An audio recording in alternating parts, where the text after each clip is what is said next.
Oke, mahasiswa. Untuk mata kuliah pengantar akuntansi, kali ini kita akan bahas mengenai jurnal penyesuaian. Namun sebelumnya, apa itu jurnal penyesuaian?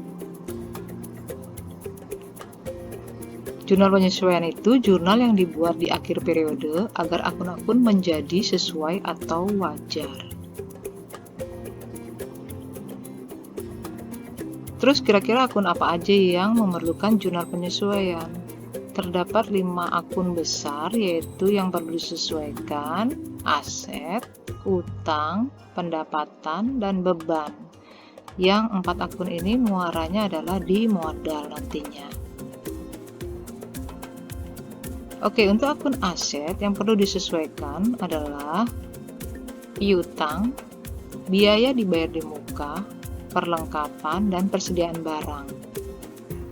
Untuk aset tidak lancar atau aset tetap, peralatan, kendaraan, gedung, kecuali tanah. Untuk utang, yang perlu disesuaikan nantinya adalah beban yang masih harus dibayar atau sering disebut dengan utang beban atau utang accrual, kemudian pendapatan yang diterima di muka, utang wesel jangka pendek, utang bank, utang wesel jangka panjang, dan utang obligasi. Kita bahas satu-satu ya, yaitu di golongan aset. Di golongan aset kita akan bahas mengenai piutang atau pendapatan yang masih harus diterima. Bagaimana cara menyesuaikannya?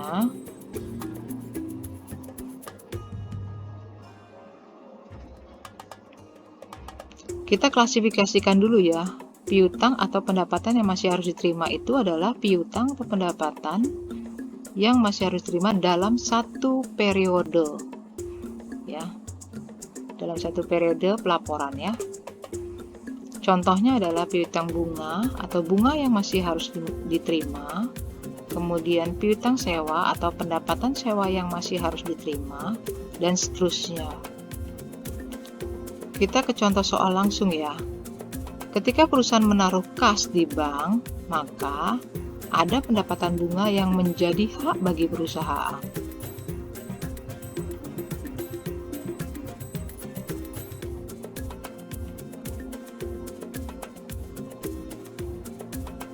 Namun belum dibayar oleh pihak bank. Sehingga perusahaan dapat mencatat dalam jurnal penyesuaian di akhir periode boleh mengakui sebagai pendapatan bunga, yaitu pencatatannya piutang bunga atau pendapatan bunga yang masih harus diterima pada pendapatan bunga. Ini jurnal penyesuaiannya ya.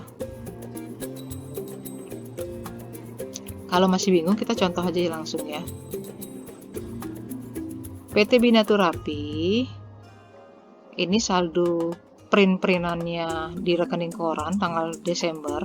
Ternyata setelah dia ngeprint di Januari, ada bunga yang masih harus diterima, yaitu sebesar 10 juta.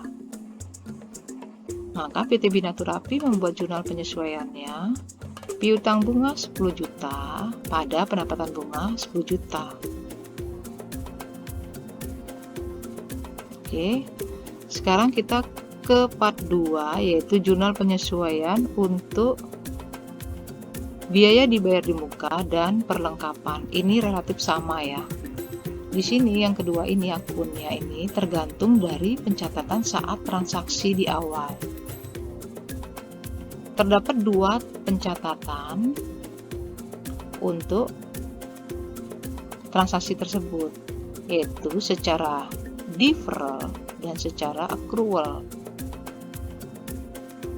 Kalau deferral itu artinya adalah ditangguhkan atau penundaan. Sedangkan kalau accrual langsung diakui atau pengakuan. Contoh, ketika membeli perlengkapan dalam jumlah banyak, maka pencatatannya bisa dilakukan dengan deferral, yaitu perlengkapan pada kas atau utang. Sedangkan pencatatan accrual langsung diakui sebagai beban perlengkapan pada kas atau utang.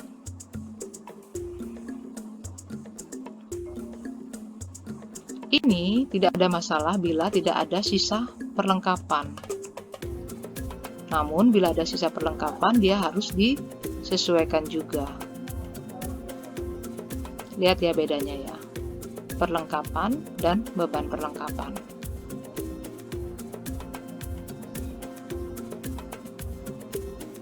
Oke, bagaimana dengan penyesuaian saat perlengkapan itu terpakai?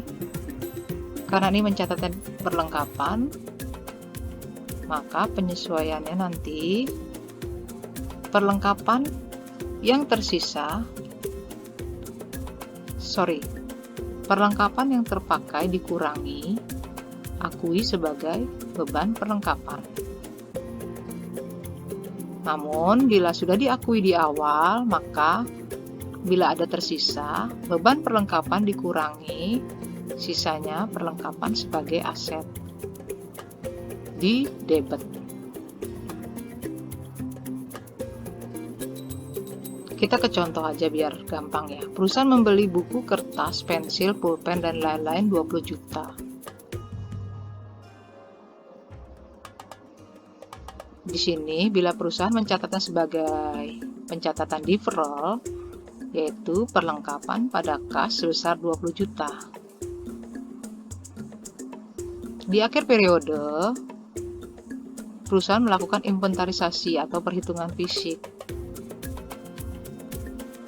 Dari perhitungan fisik, diketahui perlengkapan sisanya adalah 5 juta.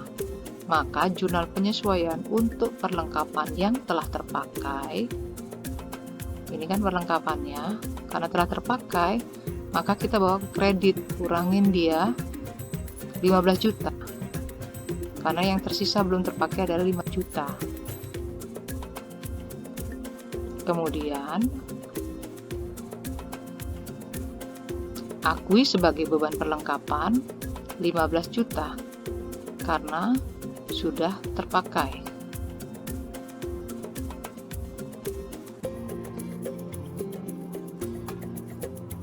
Bagaimana dengan pencatatan accrual? Accrual itu adalah pengakuan atau diakui di awal. Jadi langsung diakui beban perlengkapan pada kas sebesar 20 juta. Ketika akhir periode melakukan inventarisasi, ada hasil perhitungan fisik yaitu sisa perlengkapan 5 juta. Maka jurnal penyesuaian untuk perlengkapan yang belum terpakai adalah sebagai berikut.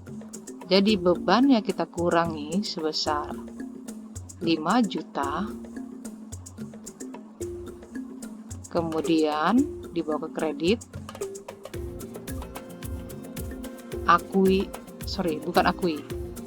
asetnya sisa adalah 5 juta. Jadi sama ya, yang terpakai sama-sama 15 juta. Cuma ini kan sudah diakui di beban. Kalau dicoret-coret ini sisanya adalah beban perlengkapan 15 juta, sama. Perlengkapan tersisa adalah 5 juta. Oke.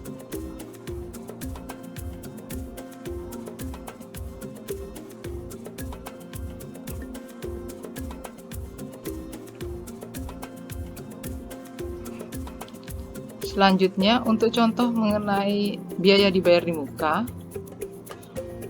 yaitu seperti bayar asuransi, kemudian bayar sewa, bayar pajak, dan seterusnya ya. Kita contohin aja untuk biaya asuransi ya. Saat perusahaan membayar biaya asuransi untuk 1 tahun, yaitu sebesar 24 juta,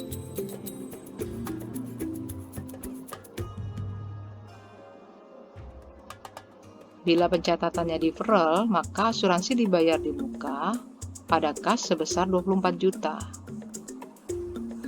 Di akhir 31 Desember, ternyata asuransi yang telah dijalani atau expired 4 bulan. Maka jurnal penyesuaian untuk asuransi yang expired adalah 4/12 dikali 24 juta sama dengan 8 juta.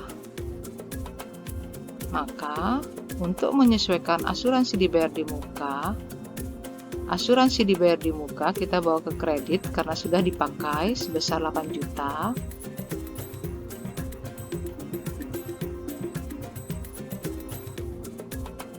Dan debitnya adalah beban asuransi 8 juta akui sebagai beban, yaitu beban asuransi.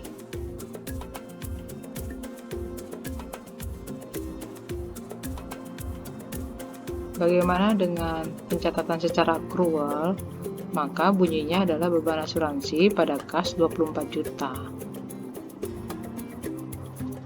Bila di tanggal 31 Desember itu terdapat asuransi yang tersisa atau belum expired adalah 8 bulan, maka jurnal penyesuaian untuk beban asuransi 8/12 dikali 24 juta sama dengan 16 juta. Nah, beban asuransi yang kita akui di awal harus dikurangi, yaitu kita bawa ke kredit sebesar 16 juta. Lalu, asuransi dibayar muka dimunculkan sebagai aset yang posisinya di debit.